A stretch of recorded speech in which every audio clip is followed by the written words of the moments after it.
I love road trips. There's nothing like the freedom of exploring the world by yourself. I was on an assignment for the Army, making my way up from San Antonio, Texas to Tacoma, Washington. It was a long drive, and they gave me 6 days to report to my new unit. The first day of my journey, I planned to get as much driving in as possible so I could spend a few days in Utah, a sort of mini vacation, you could say. This was January, and the days were short, so maximizing the amount of daylight I had was crucial. I got up extra early that morning, carried the last of my bags out to my Corolla, signed out of my old unit, and hit the road at roughly 5 a.m. It was an amazing day. I saw the landscape transform around me as I headed farther west than I had ever been in my life. From the San Antonio metropolitan area, to the savannas of the Edwards Plateau, to the pancake flat farmland of the Great Plains region, America's breadbasket. Finally, the farms opened up into prairie, and I saw the "Welcome to New Mexico, the Land of Enchantment" sign. Now, I was really in the middle of nowhere. Continuing on US Route 380, I eventually found myself in Roswell. I could have gotten a few more hours of driving in to make it to Albuquerque, but I figured since I was in no rush, I might as well see what Roswell had to offer. Who knows if I would get a chance to visit again? As a fan of the strange, dark, and mysterious, I took a self-guided tour of the shops and attractions. The next day, I continued to Albuquerque, then westward on Interstate 40. By the time I reached Gallup and started northbound on US Route 491, I still had 2 hours of driving left before crossing into Colorado, and another 45 minutes before I would get to Cortez, where I planned to stop for the night. However, the daylight was already running out, as sunset was at 6 p.m. I got a coffee and refreshed myself for the final stretch. It was supposed to be easy, just a straight shot. But looking back now, I figured that had I decided to stop in Albuquerque instead of Roswell the previous night, I would have already been in Colorado by now, possibly making my way into Utah. I could have saved myself from what was waiting for me on that desolate highway. Route 491 stretched far into the Navajo Nation. On either side of me were endless expanses of prairie bookended by dark indigo mountains on the horizon. To my left, the sky glowed a faint orange-purple, the light slowly dying down like smoldering embers in a fire, until finally plunging the land into darkness. Every now and then, I would see the forlorn headlights of another car passing by, which gave me a bit of relief that I wasn't completely alone. I also had my road trip playlist on to keep me company, and call me ironic, but Hotel California was playing. After passing the small, lonely town of Newcomb, the next piece of civilization would be Shiprock. However, between the two was a 36-mile stretch of absolute nothingness, an abyss I would have to cross, and I was not ready for what I was about to witness. After several miles and having not seen another car on the road, I saw something strange emerge from the horizon. Barely lit by moonlight, I thought it was a road sign at first. Then, as I came closer, I realized it was a person, walking on the shoulder of the road in my direction. I squinted, trying my hardest to focus on the figure. In the darkness, I could tell they were wearing a poncho of some sort, with long black hair flowing down past their chest. Who could be walking out here all alone at night, I thought. Whoever it was, they had no lights, no reflectors, no strobes of any kind to signal to passing cars that they were there, and they walked on the pavement, dangerously close to oncoming traffic. I pulled to the left a bit to give them more room. Suddenly, my stereo cut out as if I had turned it off. The screen went completely dark and my phone disconnected from Bluetooth. While this was unusual, it certainly did happen from time to time, so I thought nothing of it. As I approached, I saw the person raise their right arm as if to flag me down and hitch a ride. Oh, no, I thought. There's no way that's happening, buddy. As my headlights swept by, I realized it was a man, dressed in a button-up shirt, a wool poncho, jeans, and cowboy boots. His large belt buckle glinted as the lights passed him. But in that split second, I realized with abject shock that not only were his eyes painfully wide open, but they seemed to be tracking me. Somehow, he was able to see me through the glare of my headlights and look me dead in the eyes, not breaking contact until I had passed.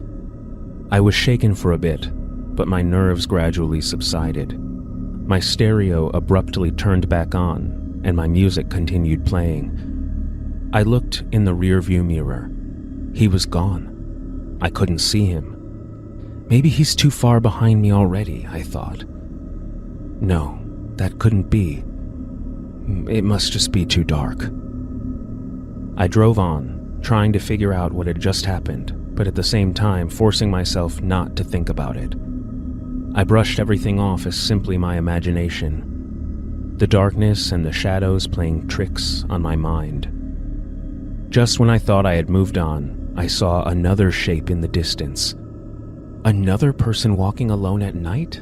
There's no way. They walked along the shoulder of the road, swaying back and forth. Slowly, I could make out that this person was also wearing a poncho. Then I saw what looked like long black hair reaching down past the chest. It was the same man, but how? He raised his arm again, trying to flag me down. I kept up my pace with no intention of stopping for any reason. And just like last time, my stereo turned off. Suddenly, the man leapt out onto the road, arms waving frantically. I swerved into the left lane, narrowly avoiding him. In my headlights, I noticed he had the same wide-eyed look, his gaze locked onto mine. I also saw that his clothes did not look as they did the first encounter. Once they were clean, if not well worn, but now they were soiled and tattered, rags barely hanging onto his withered frame. His hair was wild and unkempt, with clods of dried dirt stuck in the locks, but his eyes remained the same. My heart nearly burst through my chest at the sudden shock. Hyperventilating, I slowed down and glanced into the rearview mirror to make sure he was all right. But nothing could have prepared me for what I was about to see. The man was running. He was sprinting towards me.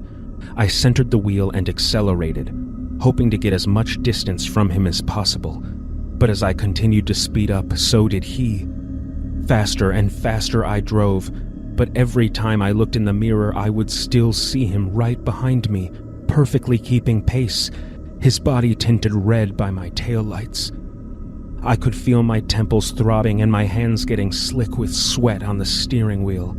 I was sick to my stomach. There's no way, I thought. I looked forward, hoping to see a faint glimmer of light from the town ahead, but I was still too far away. I looked back in the rear view. The man was gone. I should have been relieved, but I knew better. I looked around, hoping to regain a visual on him, but I couldn't see anything. I took a deep breath and refocused on the road with my guard still up. Just keep driving, I told myself. Only a few more miles to go.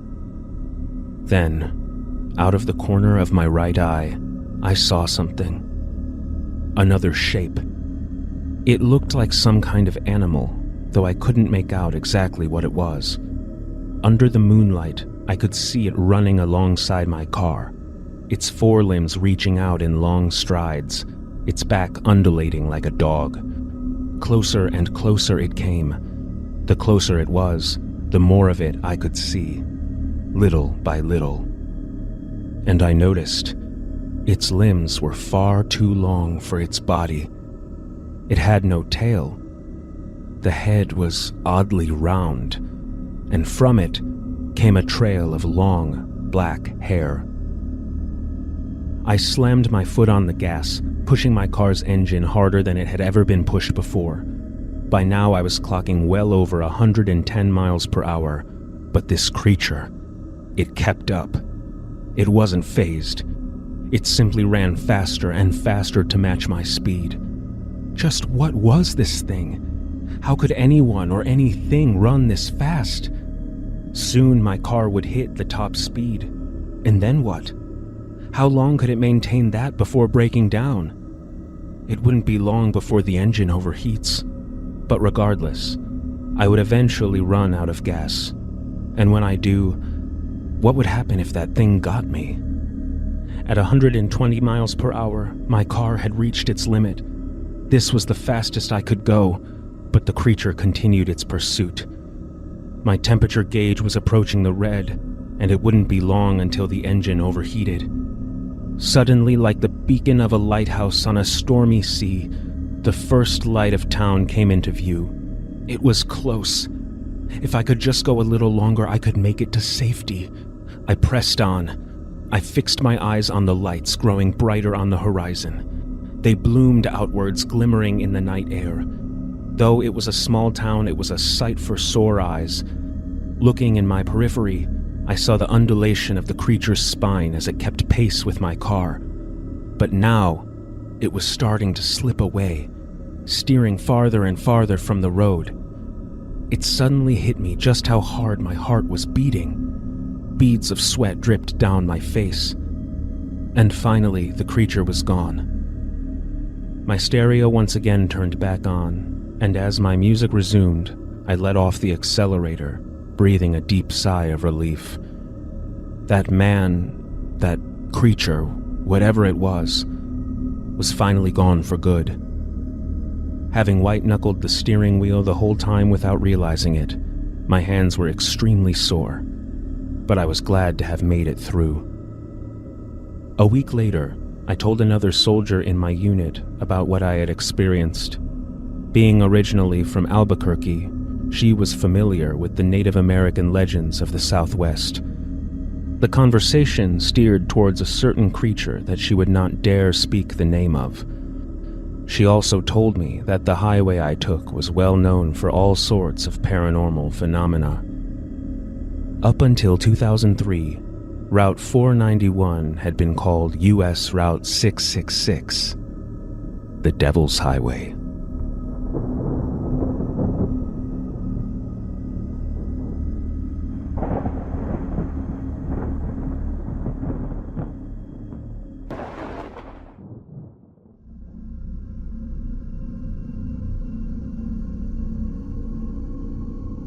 I was stationed in Nebraska in the late 80s. At the time, I hung out with my roommate and another friend. My name is Tracy. My roommate's name was also Tracy. And our third friend's name was Stacy. When we were together, everyone always thought we were lying, and being the silly teenagers we were, we always found it funny. One weekend, we decided to take a road trip to Kansas City, Missouri. We were speeding down the highway, laughing and singing at the top of our lungs. We were happy and having the time of our lives. Stacy was driving, and she had a bit of a lead foot. She must have been going too fast, because before long a state trooper pulled up behind us and turned on his lights. Stacy immediately pulled over. By the time the officer made it to her window, she already had her license and registration in hand and the window down. The officer looked at her, and then looked at me and Tracy. He then said, "I want you to follow me. Don't try to run off or y'all will be going to jail." He then turned, walked back to his car, and got into it. Needless to say, the three of us were puzzled, and spoke amongst ourselves to wonder why he didn't simply take Stacy's ID and write her a ticket. The officer pulled out slowly, and we dropped in behind him and followed him down the road. He drove a little ways and turned onto a dirt road that was surrounded by tall stalks of corn. We all stopped speaking as we became more alarmed. However, we were young and scared, and since he was a police officer, we continued to follow him. The officer drove for some time down this dirt road and then pulled into an area that had a big beat-up old barn. As he parked and we stopped behind him, a group of men with shotguns exited the barn. It wasn't until that point did we realize we were in mortal danger and panic set in. The officer walked back to our car and told Stacy to get out and follow him to his car. As she got outside, she looked at me and Tracy with sheer terror on her face. She followed him to his car and he motioned for her to get into the passenger side. She did. Tracy and I were crying as the armed men stood outside of the car looking at us. We prayed that Stacy wasn't being hurt, and somehow that they would let us leave. After some time, Stacy bolted out of the officer's car and ran back to our car and jumped into the driver's seat. She was crying hysterically, so of course, Tracy and I began to cry harder. The officer approached our car, this time going to Tracy's window in the front passenger seat. He asked, "Is it true y'all are in the Air Force?" To which Tracy replied, "Yes, sir." The officer calmly said, "Get out of here and go back to where y'all came from. I better not see y'all again." Stacy turned on the car, whipped it around, and sped back down the dirt road. She somehow navigated back to the highway. As we drove back toward the base, the silence was only broken by an occasional sob from one of us. Stacy drove for a while, and as soon as we crossed back over into Nebraska, she pulled over on the side of the highway and began to sob heavily. Tracy and I hugged her and asked if she was hurt in any way. She shook her head no. She wasn't hurt. After she calmed down enough, she told us what happened in the police car. After she got into the vehicle, she offered the police officer her ID and told him she was sorry for speeding. He took her information and then asked her, "What are you doing with those two?" Stacy was white. She explained that we were on a road trip. He then told her that if she would do certain favors for him, he might let us go with a warning. At that, Stacy had a complete meltdown.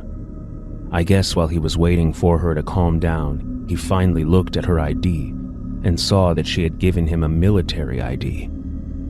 He asked her if we were all in the military, and between sobs, she said we were. He asked where we were stationed, and she told him, and he said to go back to her car. After Stacy told us what had occurred, I think it hit all three of us at the same time, that the only thing that saved us was that we were in the military and stationed at a nearby base. We hugged each other and cried until we could not cry anymore. We didn't report what had happened. Again, we were teenagers and didn't think we would be believed over a law enforcement officer, and we never talked about it after that day. That incident has haunted me for years, all of the what-ifs. But as I have gotten older, what haunts me most is the thought that others may not have been as lucky as we were.